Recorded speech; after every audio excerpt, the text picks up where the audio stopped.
बिस्मिल्लाहिर्रहमानिर्रहीम। अस्सलाम वालेकुम दोस्तों। फाइनेंस एक्ट 2021-22 में एफएमसीजी डिस्ट्रीब्यूटर से रिलेटेड जो है ना कुछ टैक्स चेंजेस की गई हैं, जो कि कुछ जो है ना उनके ऊपर पॉजिटिव इम्पैक्ट डाला गया है, कुछ को जो है ना उस पर एडिशनल एडवांस टैक्स रिफॉर्म में जो है ना एडिशनल टैक्स अप्लाई किया गया है। तो रिगार्डिंग दैट जो हम इस वीडियो में डिस्कस करेंगे कि क्या क्या ऐसी टैक्स चेंजेस की गई हैं जो कि एफएमसीजी डिस्ट्रीब्यूटर जो सेक्टर है उसको इम्पैक्ट करेंगे। फर्स्ट जुलाई 2021 से एप्लीकेबल हो चुकी हैं जो, और ये टैक्स ईयर 2022 में एप्लीकेबल होंगी, जो कि ऑनवर्ड्स ना एप्लीकेबल रहेगी जैसे अनलेस के कोई फर्दर चेंजेस नहीं आती। वीडियो पे मज़ीद बात करने से पहले हम आपको बताते जाएं कि इस चैनल के ऊपर जो ना अदर वीडियोस भी अवेलेबल है regarding SCP, accounts, finance, income tax, sale tax, इसके अलावा अकाउंट्स, फाइनेंस, ईआरपी और पेरोल और इससे रिलेटेड जितने भी जो बिज़नेस रिलेटेड मैटर्स हैं, तो उन सब के ऊपर ना मोस्टली वीडियोस अवेलेबल हैं। कुछ वीडियोस अपलोड करती जाएंगी टाइम बाई टाइम, तो आप जो ना इन वीडियो को देख कर जो ना अपडेट रह सकते हैं। अगर आप चैनल को सब्सक्राइब करते हैं तो आप जो ना इसके पे ना टाइम टू टाइम अपडेट रहेंगे। और अगर आपको कोई ऐसा टॉपिक जो कि अभी तक वीडियो में कवर नहीं किया गया या फिर वीडियो उसके ऊपर अपलोडेड नहीं है, तो आप जो ना उस पर क्वेश्चन करके जो ना अपनी जो ना क्यूरी को रिजॉल्व कर सकते हैं। तो इंशाल्लाह जो ना आपको टाइम देना रिस्पॉन्ड किया जाएगा। जी, आप वीडियो के मेन टॉपिक की तरफ आते हैं कि जो जो एफएमसीजी डिस्ट्रीब्यूटर सेक्टर के ऊपर जो टैक्स चेंजेस अप्लाई हुई हैं, तो उसको हम डिस्कस करते हैं वन बाय वन। सबसे पहले ये बताते जाएं कि जो इसका जो टर्नओवर टैक्स है या मिनिमम टैक्स है जो कि अंडर सेक्शन 113 अप्लाई होता है, तो वो सेम ही है जैसे प्रीवियस ईयर में था कि 0.25% के हिसाब से ही वो अप्लाई होता जा रहा है। लेकिन इसके अंदर ना कुछ माइनर चेंजेस की गई हैं कि ये है कि ये जो डेट होगा ये तब एप्लीकेबल रहेगा अगर आप जो ना जो रेलिवेंट जो डिस्ट्रीब्यूटर है वो जो ना जब उसका जो ना टैक्स अप्लाई हो रहा होगा, तो वो ना एट दैट टाइम जो ना उसका जो ना एटीएल में इनकम टैक्स के एटीएल में और जो स्टेटस है उसका दोनों उसके एटीएल में नाम उसका अपीयर हो रहा है। अगर इन दोनों लिस्ट में उसका नाम अपीयर हो रहा होगा तो तभी जो ना उसका जो ना टर्नओवर टैक्स जो ना 0.25% ही अप्लाई होगा। अगर ये at the time of return filing अगर उसका एटीएल में नाम नहीं आ रहा या स्टेटस में नाम नहीं आ रहा, तो जो टर्नओवर टैक्स है उसके ऊपर रेट में तो फ़िलहाल कोई चेंजेस नहीं है। तो लेकिन at the time of filing of return जब टर्नओवर टैक्स अप्लाई होगा, तो उस टाइम जो ना अगर रेलिवेंट डिस्ट्रीब्यूटर का जो एटीएल की लिस्ट है सेल टैक्स की और इनकम टैक्स दोनों की, अगर उस टाइम नाम अपीयर नहीं हो रहा होगा, तो जो ना 1.5% टैक्स अप्लाई हो जाएगा। या फिर जो टैक्स ईयर 2022 है उसके में ना टर्नओवर टैक्स 1.25% हो गया, तो वो अप्लाई हो जाएगा। अगर उसका नेम अपीयर हो रहा होगा at the time filing return, जो ना फिर जो ना 0.25% टैक्स उसका जो ना टर्नओवर टैक्स रिटेन रहेगा। तो टैक्स रेट चेंज नहीं हुआ रिगार्डिंग टर्नओवर टैक्स, लेकिन जो ना उसकी जो कंडीशन जो ना वो ऐड की कर दी गई हैं। तो रिगार्डिंग दैट जो ना फिर आपको जो ना इसका केयरफुल रहना पड़ेगा, और आपने आपको जो स्टेटस है आपका सेल टैक्स में और इनकम टैक्स में दोनों में ना एटीएल में उसको ना रिटेन रखना पड़ेगा। दूसरी जो मेजर चेंज आई है रिगार्डिंग एफएमसीजी डिस्ट्रीब्यूटर, तो ये है कि जो टर्नओवर टैक्स है बेसिकली जो 113 की जो थ्रेशोल्ड अमाउंट है 10 मिलियन पहले थी जो कि 1 करोड़ पे बनती है, अब इसको जो ना इन्हांस करके जो ना वो 100 मिलियन कर दिया गया है। यानी कि जो टर्नओवर टैक्स तब अप्लाई होगा अगर आपकी जो ना साल की जो सेल जो ना वो 10 करोड़ होगी, तो फिर टर्नओवर टैक्स अप्लाई होगा। पहले ये जो 2021 तक ये जो लिमिट थी ये बेसिकली 1 करोड़ पे थी, अब जो ना इसको 10 करोड़ कर दिया गया है, जो कि पॉजिटिव चेंज है। तीसरा ये है कि जो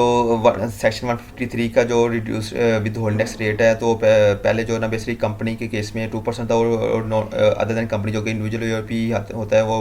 2.5% विद होल्ड टैक्स रेट था। अब इसको जो ना बेसिकली रिड्यूस करके जो ना 0.25% कर दिया गया है। और ये जो ना बेसिकली इसको भी जो ना इसी तरह जो ना कंडीशन के साथ लिंक कर दिया गया है कि जो रेलिवेंट डिस्ट्रीब्यूटर है जब उसका रेट विद होल्ड हो रहा होगा under section 153 at the time of payment by his customer, तो जो ना उसका जो नेम जो ना वो सेल टैक्स और इनकम टैक्स की दोनों की जो ना एटीएल की लिस्ट है उसमें अपीयर होना चाहिए। अगर वो अपीयर नहीं होगा तो वो जो ना उसका जो ना रेट जो ना बेसिकली डबल हो जाएगा। तो ये भी बेसिकली इसमें रेट भी चेंज किया गया है विद होल्ड टैक्स में, जो कि 153 के मुताबिक आता है। और प्लस जो ना इसके अंदर एक कंडीशन भी लगा दी गई है कि जो डिस्ट्रीब्यूटर होगा जब उसको पेमेंट की जा रही होगी और उसका टैक्स भी हेल्ड होगा बाय हिज कस्टमर, तो उसका जो सेल टैक्स और इनकम टैक्स दोनों की उसकी लिस्ट में ना नाम एटीएल की लिस्ट में नाम शो होना चाहिए। इस चीज़ का जो रेफरेंस है लॉ के अंदर जो ना बेसिकली जो इनकम टैक्स ऑर्डिनेंस है उसका जो सेकंड शेड्यूल का पार्ट 2 है, उसका जो ना क्लॉज 24C है, तो उसमें जो ना आप इसको देखना जो आप इसको ना फर्दर गाइडलाइन ले सकते हैं और इसको वेरीफाई कर सकते हैं।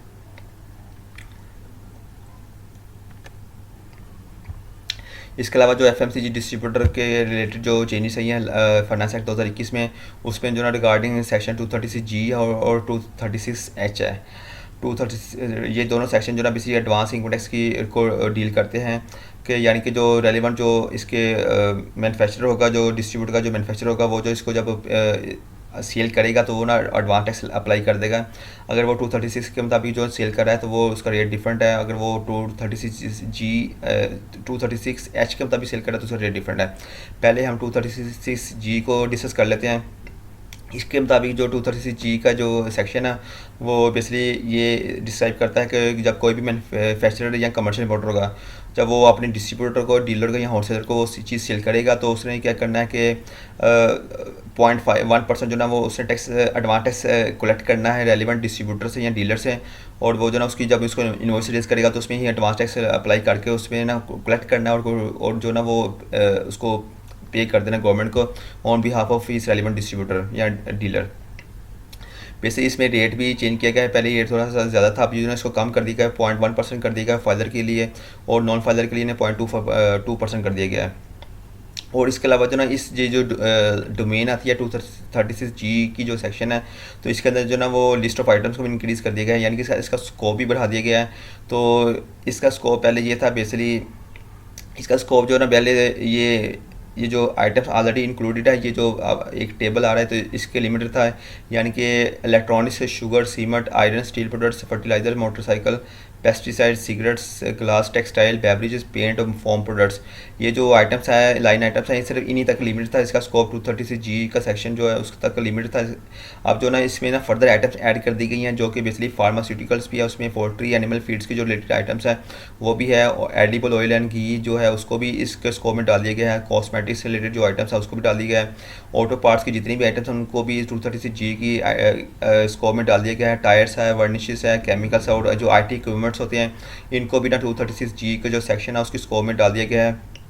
यानी कि अब कोई भी ये जितनी भी आइटम्स हमने लिखी हुई हैं जो कि पहले से इंक्लूडेड थी और जो फर्दर ऐड कर दी गई हैं, इन आइटम्स के जो मैन्युफैक्चरर होगा या फिर कमर्शियल इंपोर्टर होगा, वो जब कोई भी आइटम जो सेल करेगा अपने रेलिवेंट डिस्ट्रीब्यूटर को या डीलर को या होलसेलर को, तो अगर इन दो कैटेगरी ऑफ अपने जो कस्टमर, इनके जो डिस्ट्रीब्यूटर या डीलर या होलसेलर है, इनको डायरेक्टली सेल करेगा मैन्युफैक्चरर कमर्शियल इंपोर्टर, तो अंडर सेक्शन 236G जो है ना उसके मुताबिक जो ना वही 0.1% जो ना एडवांस टैक्स भी इनसे जो ना कलेक्ट करेगा, और कलेक्ट करके ना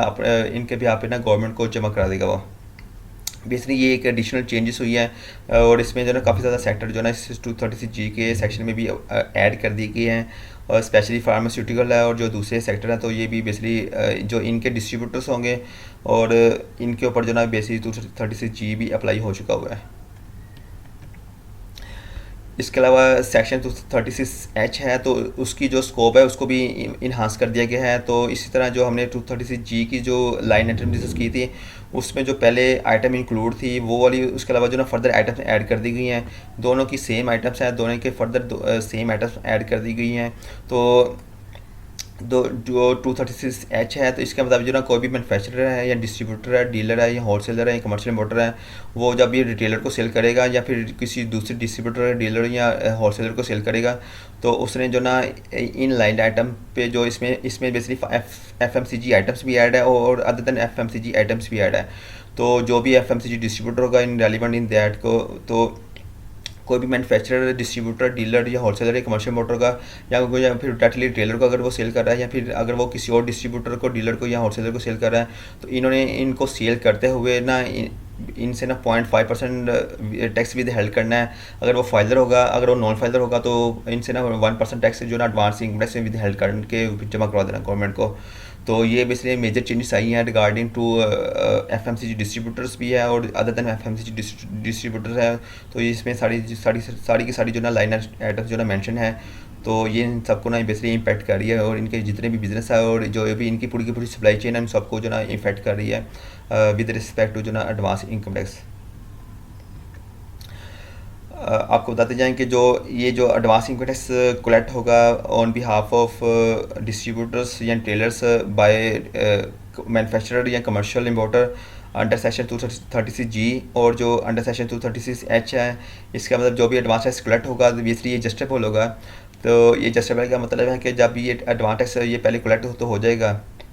लेकिन जब इनकी रेलिवेंट जो डिस्ट्रीब्यूटर है या फिर होलसेलर डीलर सब डीलर या जो रिटेलर्स है, जब वो अपनी इनकम टैक्स रिटर्न फाइल करेंगे तो जो इनका ऑलरेडी टैक्स विद हेल्ड हो चुका होगा एडवांस टैक्स की फॉर्म में अंडर सेक्शन 236 G और H, तो ये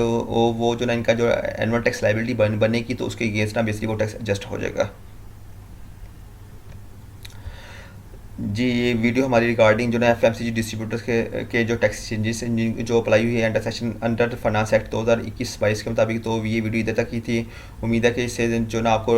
एफएमसीजी का जो सेक्टर है उसके रिलेटेड जो टैक्स चेंजेस आई हुई हैं तो आपको अंडरस्टैंड हो चुकी होंगी और उनका जो आइडिया हो चुका होगा। अगर कोई भी क्यूरी या फर्दर क्यूरी या क्वेश्चन हो तो आप जो ना डायरेक्टली रब्ता कर सकते हैं या फिर ना इस वीडियो के रेलिवेंट वीडियो में कमेंट सेक्शन में आप ना क्वेश्चन करके ना इसको कवर कर सकते हैं। इंशाल्लाह टाइम रिस्पॉन्ड किया जाएगा। वीडियो देखने के लिए बहुत शुक्रिया। Thank you so much. Allah हाफिज़।